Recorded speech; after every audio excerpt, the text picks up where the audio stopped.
Tikpang mabunggoy na sa likod kong scooter. Nag-overshoot. Fuel for adventures. Woo!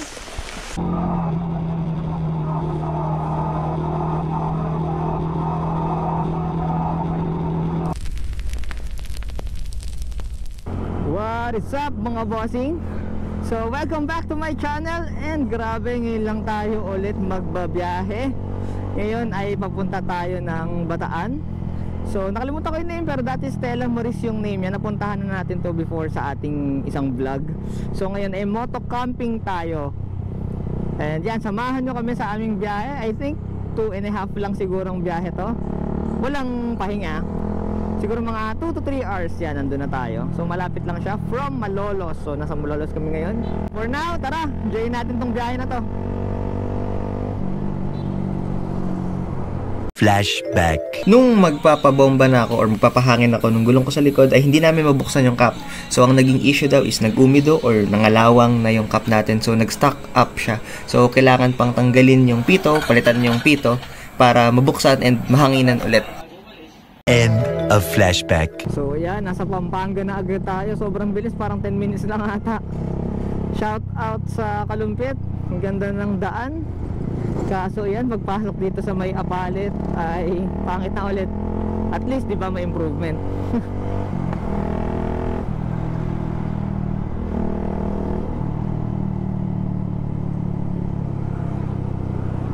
Ayan, tatlo nga pala kami. So yung dalawa kong kasama ay yung mga lagi kong kasama, si Bossing at si Madam na nasa likod. Si Madam ang may dala ng mga pagkain, so hindi siya pwedeng mawala at maiwan kasi wala tayong kakainin. Yan, shoutout kay Madam na nag-grocery para sa aming dalawa. Alright, tuloy yung biyahe.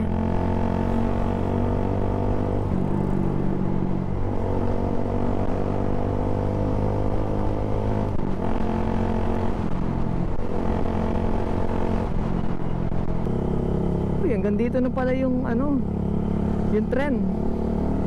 Nice. Sobrang bilis na ng mga biyahe pag natapos yung tren na yan. Good work.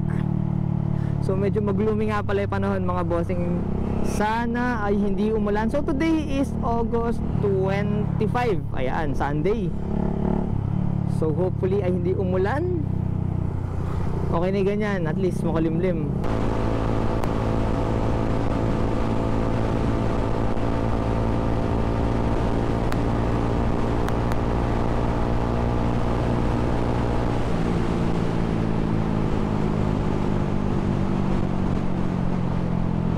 Gas up lang sila lang dito sa may Guagua. Syempre malaki yung tangke natin, 12 liters. Though may bawas na siya, I think naka 155 kilometers na ako, wala nang nag full tank. So yan, ayun yung advantage kapag malaki yung tangke compared sa mga scooters. Yan, kasi hinto ng hinto. Though okay lang naman, nakakapagpahinga din naman, magpapahinga din naman talaga tayo. So yan, share ko lang. Naulan na nga tayo. Andito na kami sa may Lubao. Bypass ba to? Hindi ko sure. Basta yung bypass. Dito kami dumaan kasi naabutan kami ng stoplight para dire-diretso. Hopefully uminto na agad yung ambon. Ambon lang naman malambot lang naman hangin lang yan.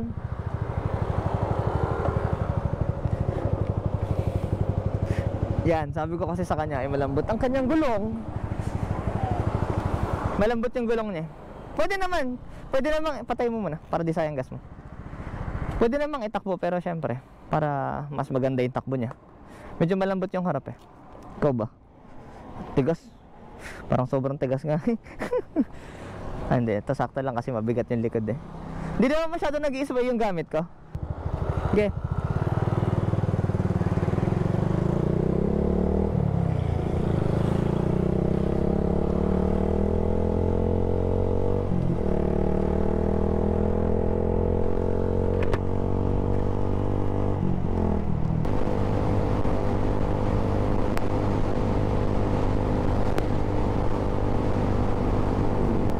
By the way guys, meron nga palang speed limit dito.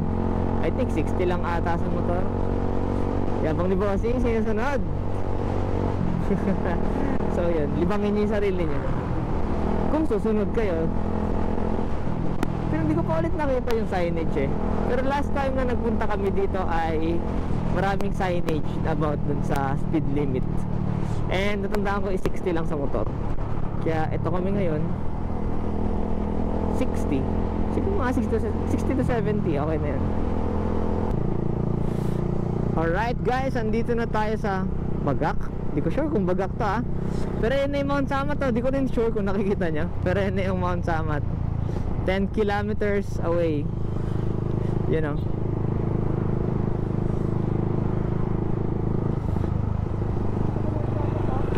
Oo nga. Paakit na lang yan eh. Hindo nga. Kaso may mga tour guide, may mga ano pa ata yun eh. May mga may mga parang explanation pa, mga ganun.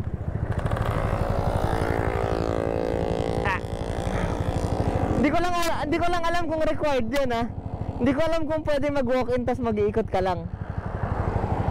Sa mga napapanood ko kasing vlog, laging may parang tour guide, may parang lesson pa, historical background, ganun.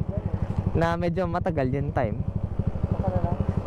Siguro next time na, malapit lang naman eh. Pwede natin balikan. Sabog na to.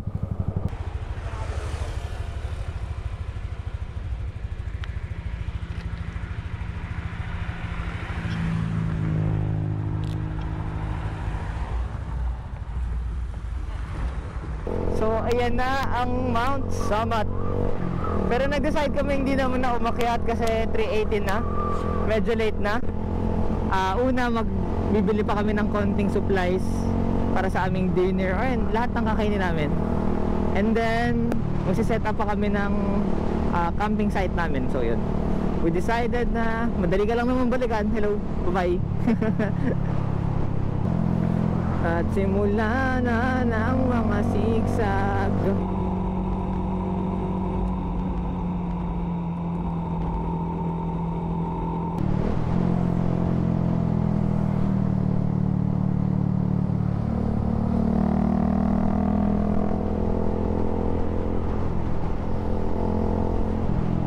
Ano kaya nangyari sa nasa likod natin na may dalang grocery?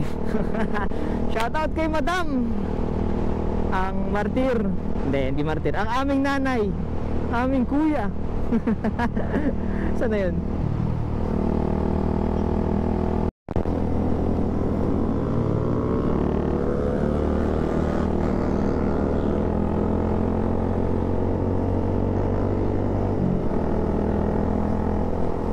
Tik pang mabungguhin na sa likod kong scooter. Nag-overshoot.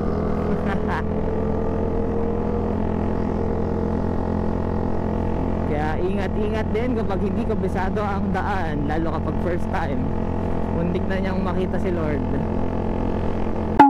23 minutes na lang, ayan, doon na tayo sa ating camping site. Pero dadaan muna kami sa palengke kasi bibili kami ng uling, ng tubig at ng itlog. Yan. Kung pumunta kayo dito ay ingat-ingat guys, maraming kurba dito. So kung baguhan kayo ay maghunos dili lang kayo. Pero syempre kahit matagal na kayo, mag-ingat pa rin tayo. Yan.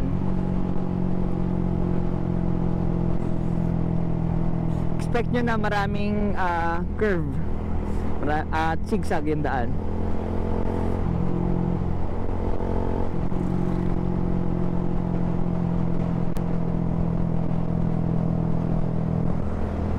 Ayan yung hinihintay ko, yung welcome to Bagak. So alam ko na kung nasan tayo ngayon. Nasa Bagak na tayo. At sharp agad, di ba? At nawawala na si Madam. To be fair, mabigat kasi yung dala niya, kaya hinihintay-hintay na lang namin siya. Pero sinisilip-silip ko naman siya kapag kung andyan na siya. Yun, riders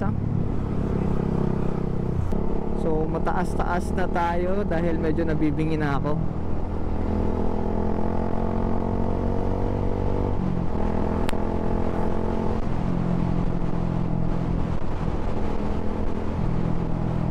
Solid din mag-ride dito guys, lalo kung mahilig kayo sa nature syempre, and kung mahilig kayo sa kurba.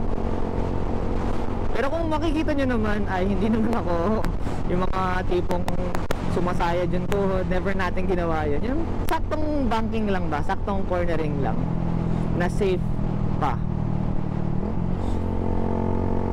And yung kumbaga sakto lang sa skill set natin, huwag tayong trying hard at wala tayo sa racetrack.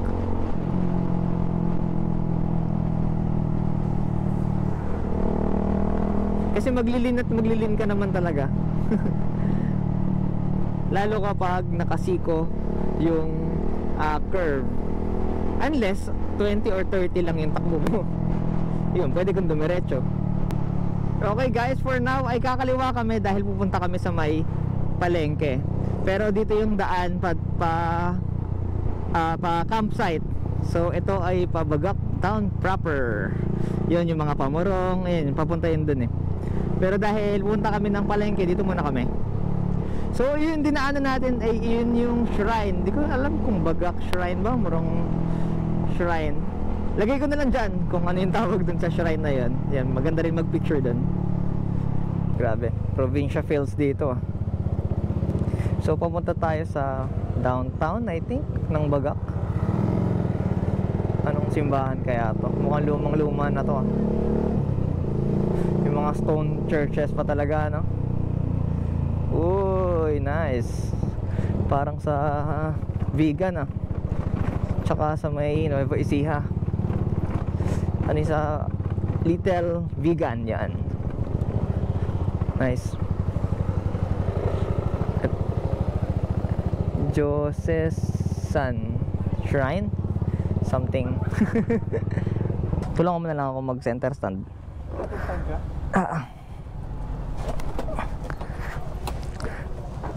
Hatak. Hindi, dito ka sa likod. Teka lang, feeling ko tatama ako sa iyo.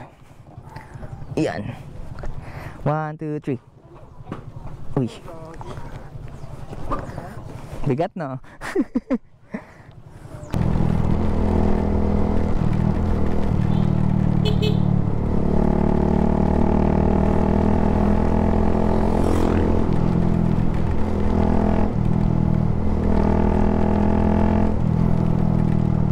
So guys, kakalagpas ko lang dun sa may Las Casas.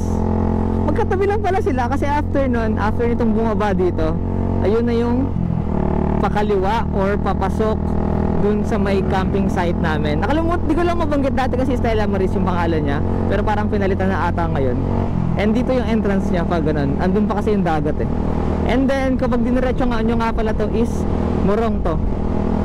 And meron din pa pagkaliwa, pwede nyong iloop yung sa may Pamariveles naman. Yan, ito yun eh, dito sa may gubat na to, kaya dati lumagpas kami. Buti natandaan ni Bossing, good job! Nagre-record pa ba? Nice one. So kung pupunta kayo dito, ay ayan, kitang-kita nyo na yung entrance ha, na-video ko na.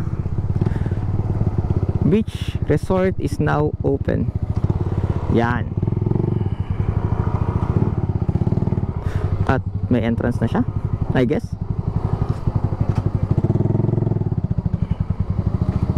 Playa Pino, yun na pala guys.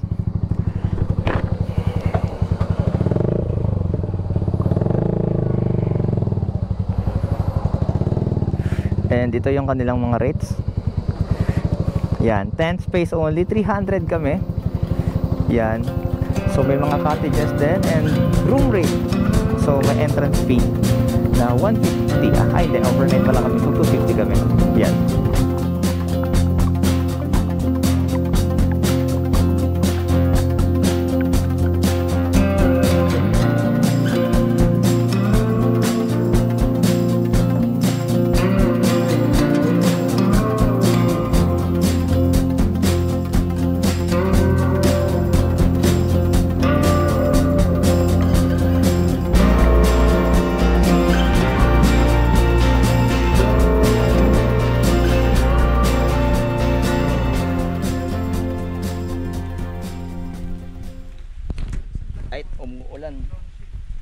A few minutes later.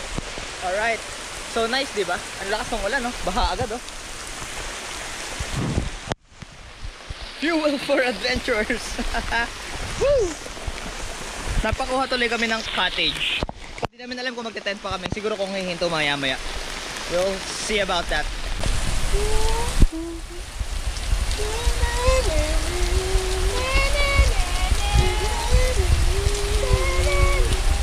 So yan ang setup namin, guys. Sige, later.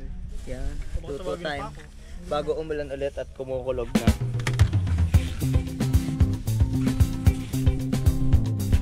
At tayo'y maglipat na. Maambo na nga eh. Lipat bahay gang sa may iniihawan. All in one.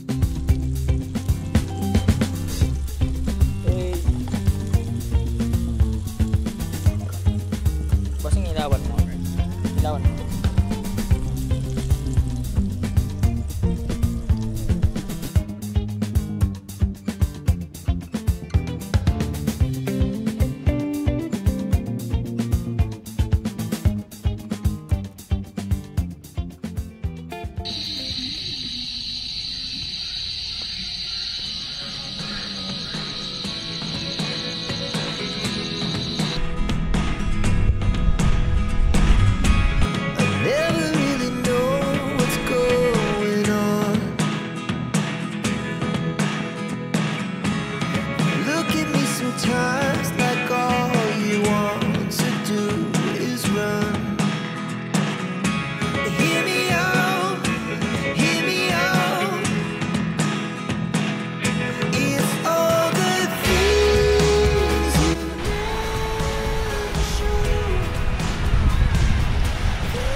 Hindi ko marunong. Paano Ilang oras tulog nyo?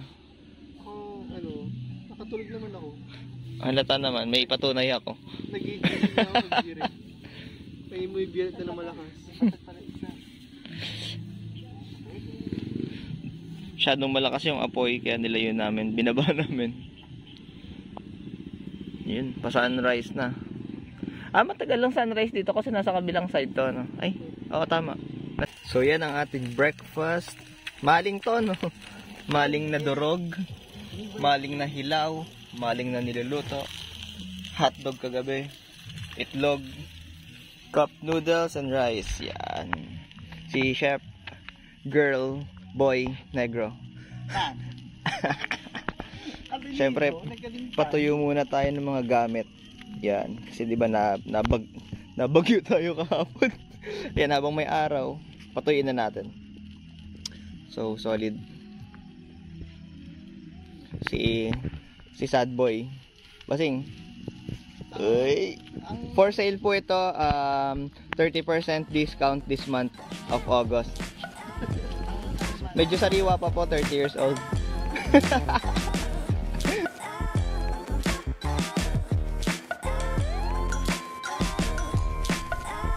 Alright, maglalakas loob tayong ilusong ang ating GoPro ng walang protection. Huwag kang malalaglag. For the memories. Paano ko makikita yung nakatalikod ako? Baliw ka ba? Ngayon na po ay makakita ng seahorse.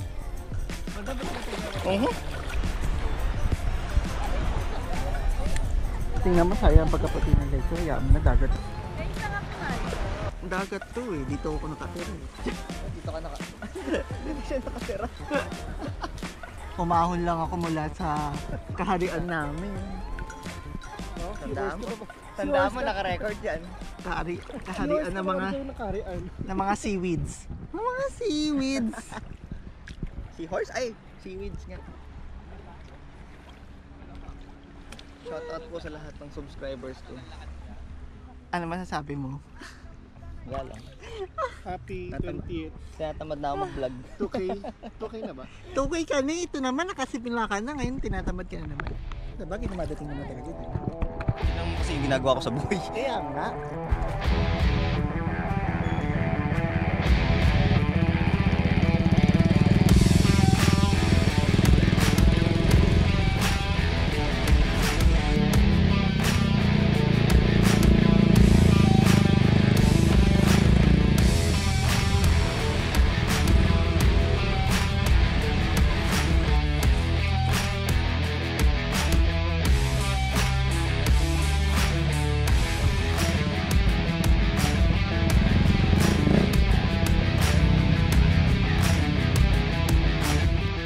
Alright mga bossing, maraming salamat sa panood. Sana nag-enjoy ka. And kung hindi ka pa nakasubscribe, please do like and subscribe. Malaking tulong yan para sa ating channel. So, see you again sa ating mga susunod pang vlog. Medyo busy lang tayo ngayon, kaya konting-konti lang yung mga uploads natin. Pero update ko kayo kapag meron tayong mga bagong vlogs. Kaya subscribe na and hit that notification button or bell. So, ayan. Ride safe guys. God bless. This is Kenya Travel. Bye-bye.